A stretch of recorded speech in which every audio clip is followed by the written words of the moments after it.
She'll be fine, but John's birthday, that's once a year. That's what my mom said 5 years ago when I asked her to stay with my daughter at the hospital. 5 years later, she returned, begging me to care for her, and I said no. Was I too heartless to the woman who gave me life? Follow along and tell me what you think. Hello, my name is Amanda. I'm 35, a single mom living with my little girl Riley in Columbus, Ohio. If someone ever asks me about my mother, I usually stay quiet, and if I have to say something, I dodge the question. Not because I'm angry, but because I buried the image of her deep inside a long time ago. To me, that woman is no longer a part of my life and not a part of my daughter's memories.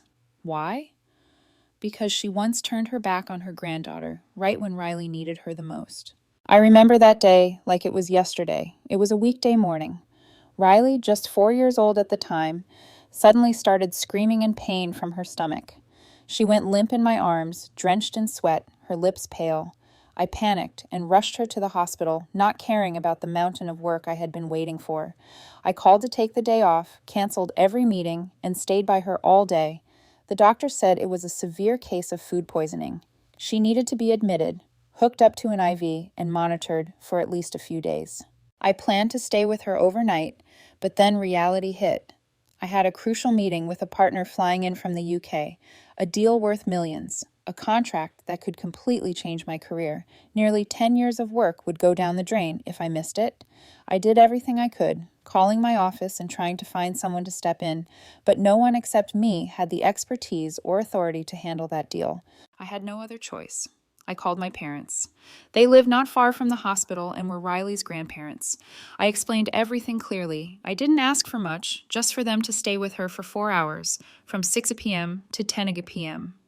Just 4 hours, and I'd be right back. They agreed without hesitation, no questions, no pushback. My mom even said, "Don't worry, just focus on your meeting. We've got things covered here." And in that moment, I did feel like everything would be okay, at least at that moment. By 5 p.m., my parents were already at the hospital. They didn't ask many questions, didn't give any long speeches, just told me to handle what I needed to. "Go on, don't worry, we're here," my mom said, gently brushing Riley's hair like everything was perfectly under control. Their smiles in that moment, honestly, they made me feel at peace. A part of me thought, yeah, maybe this will be okay. It's just 4 hours. The meeting started at 6:30 p.m. My client was a well-dressed British gentleman, older, polite, and sharp regarding negotiations. The conversation flowed better than I expected. We walked through every term, agreed on the key conditions, and finally he nodded. That nod marked nearly 10 years of relentless effort. I could finally breathe. And then, out of habit, I glanced at the time, 8:30 p.m. He caught that look instantly. His expression softened, and with a slight tilt of the head, he asked, "Seems like you've got somewhere else you need to be, don't you?" I paused, unsure if I should say something or push through, but then I nodded lightly. "I'm truly sorry. I was planning to take you out afterward to relax a bit, but my daughter's in the hospital." He frowned. "I'm sorry, what?" I hesitated but told him the truth. "She's got food poisoning. She's being treated at the hospital. My parents are with her for now."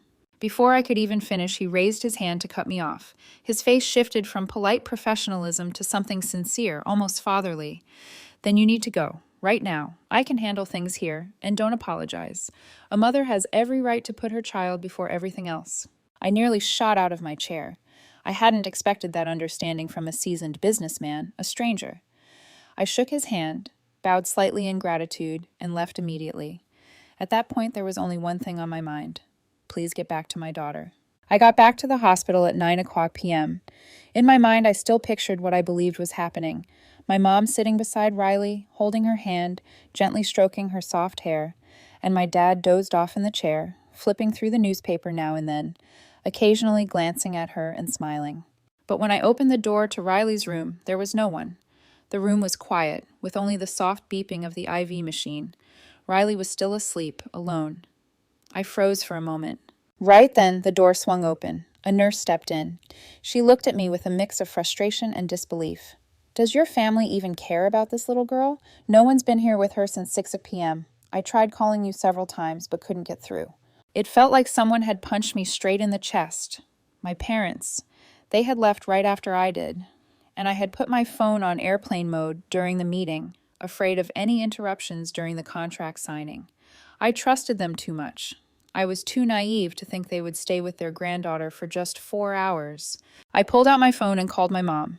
It rang nearly 10 times. No answer. I tried my dad next. The same thing. Nothing but a long, cold silence. Where had they gone? I looked over at Riley. She was still sleeping peacefully, her tiny hand wrapped in bandages from the IV, her cheeks slightly flushed. I sat down next to her, held her little hand, and felt my chest tighten with guilt and anger. As I waited for a call back, I opened my phone to scroll through social media to calm my nerves.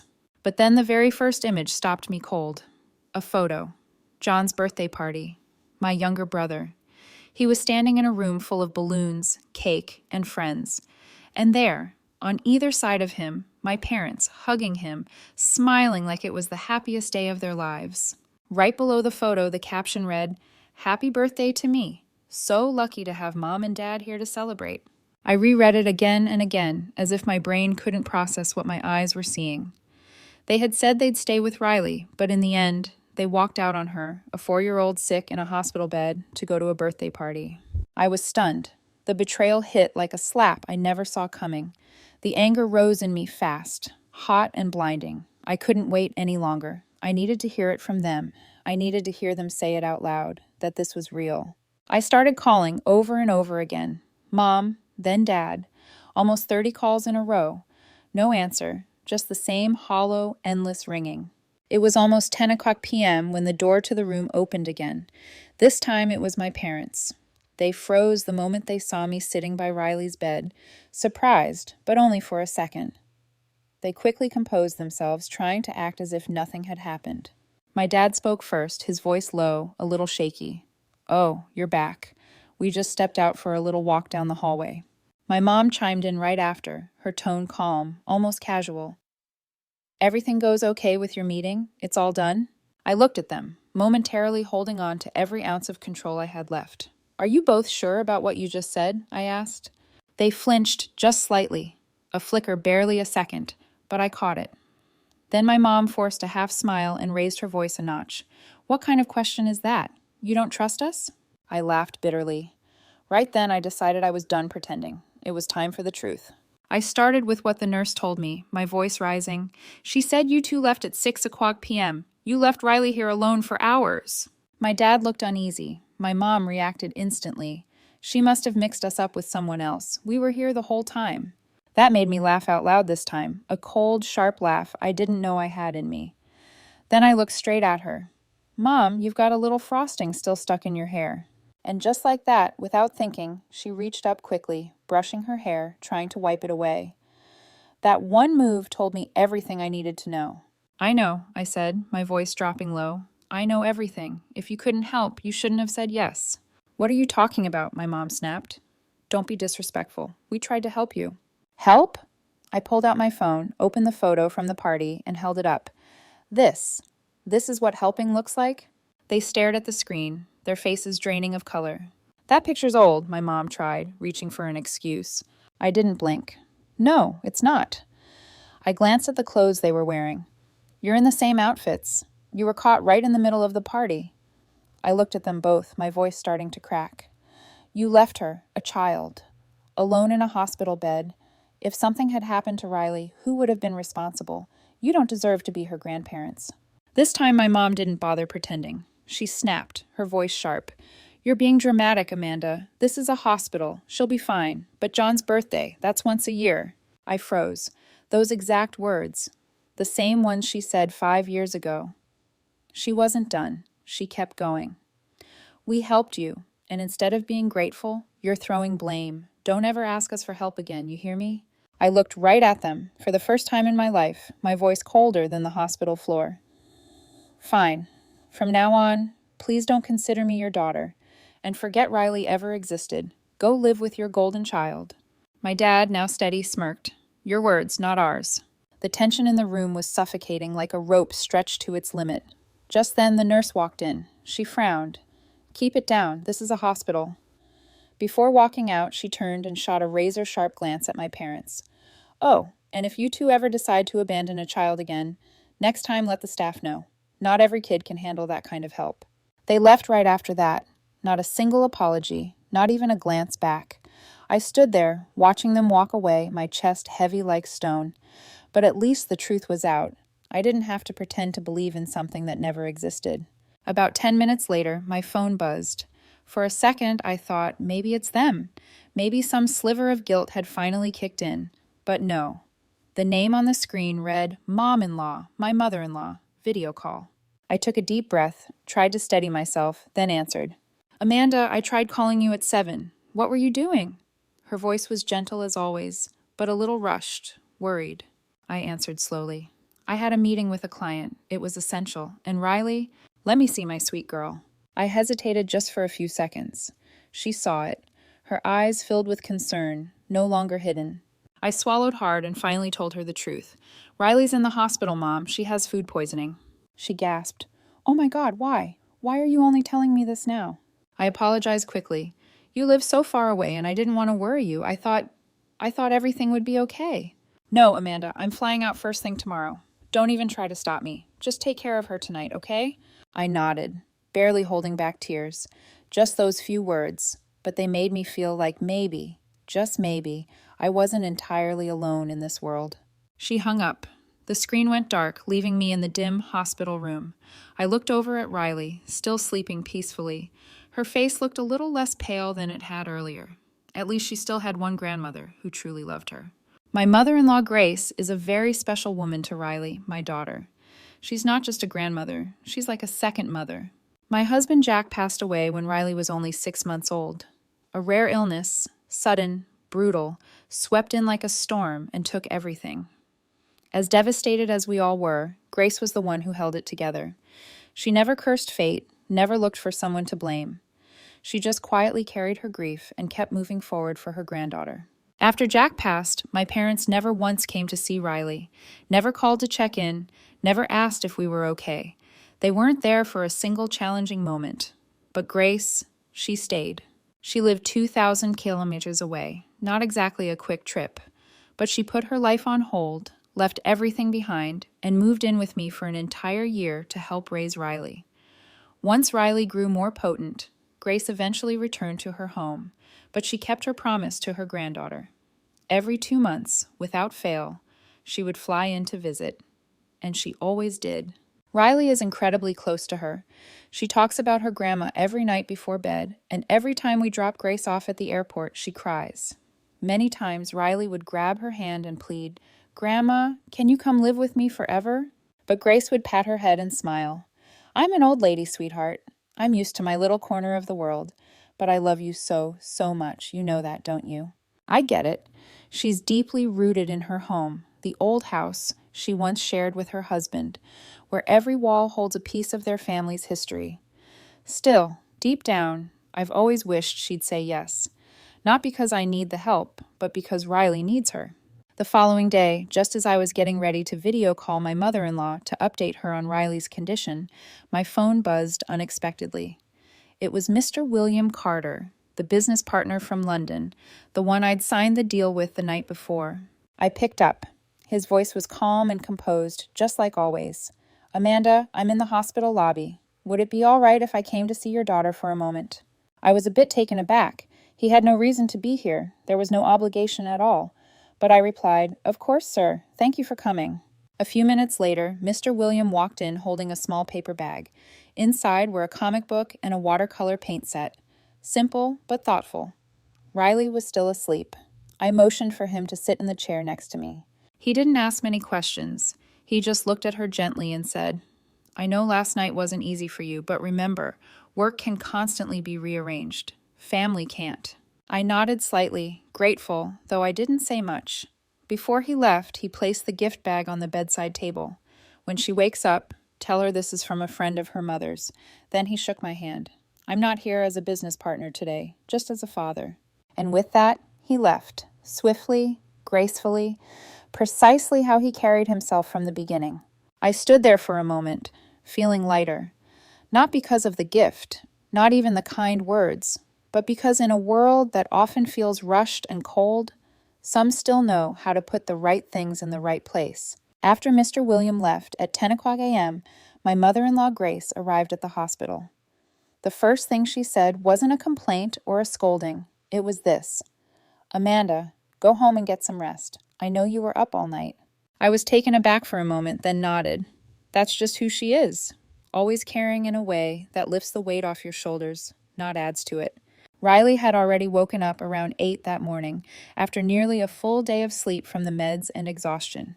She could smile and talk again. Still weak, but her spirit was back. I hadn't told her grandma was coming. I wanted it to be a surprise. So when the door opened and that familiar figure walked in, Riley's eyes lit up instantly. "Grandma!" she shouted, her voice cracking with joy. She threw herself into Grace's arms, so small, so fragile like a little cotton puff, but her eyes shone like the morning sun. Grace held her tight, cheek pressed against Riley's, as if all the months apart hadn't dulled even a fraction of the love she carried. Over the next week, under her gentle and devoted care, Riley recovered faster than I could have ever hoped. By the weekend, the doctor said she was well enough to be discharged. As I carried Riley out of those hospital doors, I glanced back one last time. It felt like I was walking out of a nightmare. And if there's one thing I'm most thankful for in all of it, it's the presence of Grace, the woman who quietly stepped in where Jack left off and kept being a mother to both me and my daughter. When Riley had fully recovered and we were finally back home, I knew it was time to make a big decision. One evening, after I tucked her into bed, I sat down next to Grace, the one person who had stayed by my side through everything. I looked at her and spoke slowly but with certainty. "Mom, can I talk to you about something?" She nodded, calm as always. "I was thinking, would you consider moving in with us? Not because I need the help, but because she needs you. She needs a real grandmother, someone she trusts, someone she loves, someone she can call family." She looked at me for a long moment and then, without saying a word, she nodded. No hesitation. No need to think it over. "Then I'll stay," she said. From that day on, Grace became the most significant source of strength for Riley and me. She cooked for us, picked Riley up from school, took care of her when I was busy, and more than anything, she filled the emotional spaces I, as a single mother, couldn't reach. Our little house, once cold and quiet, slowly warmed. There was laughter, there were bedtime stories, there was the smell of fresh-baked cookies every weekend. Since that night, my parents never reached out to me again, and I didn't either. No texts, no calls. I didn't look for them, didn't ask for anything. To me, they stepped out of my life the moment they left Riley alone in that hospital to celebrate their youngest son's birthday. I don't hate them. I just closed that door. Life moved on quietly until about a year later. That day I was cleaning out the storage room to convert it into a study space for Riley. While sorting through old boxes, I came across one that was dusty and forgotten. Inside were keepsakes from my childhood, birthday cards, messy little drawings, and an old photo album. I sat down on the floor and flipped through the pages. There was a picture of my mom holding me at a doctor's visit, her face filled with worry but trying to smile to comfort me. Another photo of her singing me to sleep, her hand resting on my chest, lips whispering some lullaby. A few pages had silly poems she'd written in her handwriting, marked with a note, "For my daughter's bedroom wall, age 2. I don't know how long I sat there, but I remember one thing. Every photo, every memory stopped when I turned 5. That was the year my younger brother John was born. From that page on, the album changed. It was just Mom and John, birthday parties, trips to the park, picnics, vacations, and me, gone, like I'd vanished from the family. I sat there holding that faded book, my grip tightening. The love my mother once gave me, it was real. But at some point, for some reason, it disappeared, and one day I became a stranger in my own family. 5 years passed, and not once did I go looking for them. No calls, no texts, no check-ins. I chose to live my own life, one that no longer included the people who once walked out on my daughter in a hospital bed. But the strange thing is, even though I never looked for them, news about them always found its way to me, sometimes through a cousin casually mentioning a weekend dinner at Grandma's, sometimes an old neighbor stopping by, saying, "Ran into your mom at the grocery store the other day. She looked a little worn out." We lived less than 10 miles apart, and yet in all those years, we never once crossed paths. I never avoided them. They just never came, and I had no reason to go back. And John, my younger brother, the star of that big birthday party, still living with my parents, still burning through money like time doesn't exist. He'd hold a job for a few months, then quit, blow cash on games, modded cars, and a bunch of nonsense. But to my mother, he remained flawless. Her golden boy. He's just trying to find his path, she'd say any time someone asked why John hadn't gotten a stable job yet. And me? I never got that kind of grace. I never got the space to find my path. I never got permission to fail. I had to find the right path on my own, because if I didn't, there'd be no one left for me and my daughter. About a month ago, I got a call from an unknown number late one afternoon after work. I almost didn't pick up. Unknown numbers rarely bring anything good, but for some reason, this time I answered. A woman's voice came through, calm but profound. "Hello, Mrs. Amanda. I'm your mother's attending physician. She was admitted to the hospital this afternoon. She's having complications related to blood pressure and heart issues. She asked us to call you. She wants you to come." I didn't respond. I just sat there, silent for a few seconds. Then I hung up. Not because I was heartless, but because I genuinely didn't know how to respond to someone who once walked out on her granddaughter in a hospital room to go to a birthday party. I stayed seated, the phone still in my hand. My eyes drifted unconsciously to the kitchen corner where Riley was sitting, painting with her watercolor set. Grace sat beside her, mending an old teddy bear, chatting with her granddaughter like it was the most critical job in the world. That simple scene, quiet, unassuming, it was everything I had. Everything I had chosen to protect for the past 5 years. And I knew some doors once closed don't need to be opened again. The bitterest part of it all was that my mother was lying in the same hospital, the same room, the same hallway, the same place where she once left her granddaughter alone so she could celebrate her youngest son's birthday. I stood outside the hospital room looking through the glass. She lay there quiet. A nurse was adjusting her IV line, the dim light casting soft shadows over the frail shoulders of the woman who used to be my mother. I didn't walk in right away. Out in the hallway, I unexpectedly ran into my father. He was sitting there, sunken eyes, clutching a cup of coffee that had long gone cold. John wasn't there. After getting himself into deep debt from reckless spending and failed investments, he'd vanished. No one knew where he was. My father stood up as soon as he saw me, his voice rough. "Amanda, can you help out a little? John's debt. It's almost $100,000. I looked at him, thinking it had to be some joke, but his face was dead serious. "You have a house," I said flatly. "Sell it. Pay the debt. As for me, I haven't been part of this family for a long time." He was quiet for a moment. Then he tried again, softer this time. "If not for John, at least come in to see your mother. She's not doing well." I stayed silent. Then, after a few seconds, I opened the door and entered the room. She lay there, head tilted slightly to one side, eyes half closed. When she heard the door, she turned and saw me. She broke down. Her voice trembled. "Amanda, you came. How's Riley? Is she okay?" I stared at her, my eyes blank. "She's dead. Dead from the day you left her alone in that hospital room to go eat birthday cake with John." Her face went pale. Tears streamed down her cheeks, soaking into the pillow. I'm sorry. Sorry. I was wrong, Amanda. I'm so sorry." I shook my head, my voice steady. "You had 5 years to say that, but you chose silence. Now it's too late." She clutched at the bedsheet, her voice barely a whisper. "Will you stay just a few days? Take care of me?" I looked her straight in the eyes and repeated the very words she once said to me. "She'll be fine, but John's birthday, that's once a year." Then I added like a final verdict, "You'll be fine too." I turned and walked out. Before leaving the hospital, I stopped in the waiting area. I pulled out my phone, transferred $5,000 to my father's account. "That's all I've got. Use it wisely." And then I stepped out into the cold air. The wind brushed past my shoulders, but I held my head high. When I got home, I slipped off my shoes and hung up my coat like always. The warmth of the house greeted me with the smell of freshly baked cookies and the soft giggles coming from the kitchen. Riley, now 10, was sitting at the table coloring a picture. It was a drawing of 3 people, her, me, and Grace. 3 round faces, hair flowing, hands clasped together. I walked over and gently ruffled her hair. "Where'd you go, Mommy? Why are you home so late?" she asked, looking up with those sparkling eyes. "I stopped by the hospital for a bit." She put down her crayon and tilted her head. "The hospital? Who's sick, Mommy?" I hesitated. Your grandma. your other grandma. She's in the hospital. I just went to check on her." Riley frowned, then asked a question that tore through me like a blade wrapped in innocence. "Who's grandma?" I froze. She genuinely didn't remember. Her memory of that woman had stopped at age 5, the night she was left alone in that cold hospital room. No image, no feeling.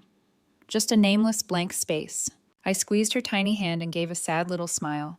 Just someone Mommy used to know. She nodded and went back to coloring, not asking anything else. And I just sat there quietly. Not with guilt, not with regret, just with the quiet weight of a truth I could finally live with. A few days later, my phone started buzzing nonstop.